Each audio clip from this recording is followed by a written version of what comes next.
Hello guys, welcome back to my channel DP Design Learning Solidworks, how to create the helical springs. So in this video, I'm going to teach you how to draw difficult spring shapes, right?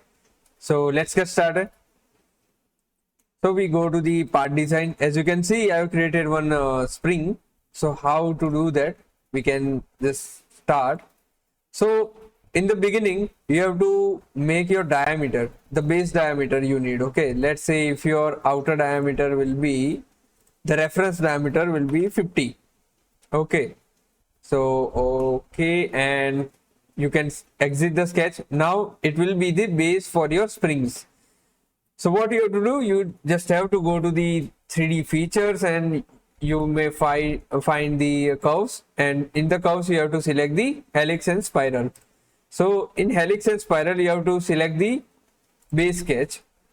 So from the base sketch it will create one center line. Okay, so these are the trajectories as you can see. So you can control your spring by these parameters like a spiral, okay, height and pitch. Most of the time I am controlling it by pitch and revolutions. So what you have to do, if you have the constant pitch, so you can just select the constant.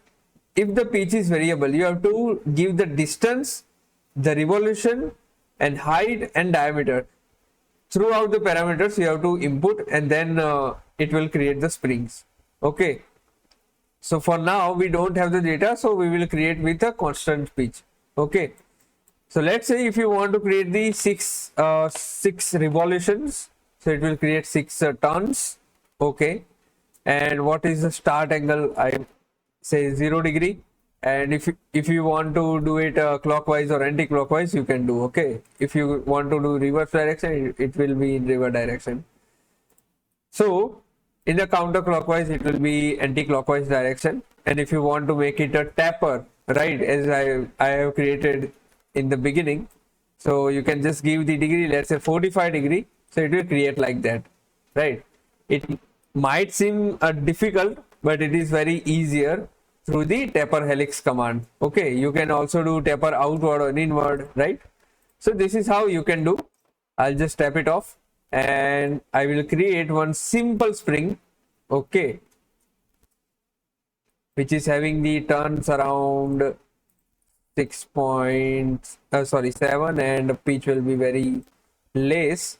Okay, now the base sketch is ready, right? The curve is ready. Now if I want to make the solid, how can I do? Either you can just go to the sweep and circular profile and select you, and you will get your data, right?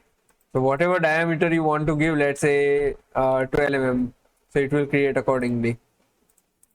So your spring is ready. Now if you want to give the different profiles like a rectangular, triangular, which doesn't even exist, so for that uneven shapes, what you have to do, you can just go to the reference geometry and you can create the plane at the end, just like that. Okay, and in this plane you have to sketch your profile.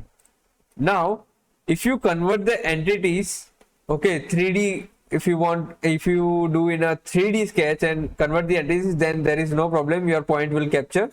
But as you can see, if I create a center rectangle, it will not catch the point, right? So what you can do, I can just show you one thing. You can just select this and make it a 0, and this make it a 0, so it will have the coincident point, right?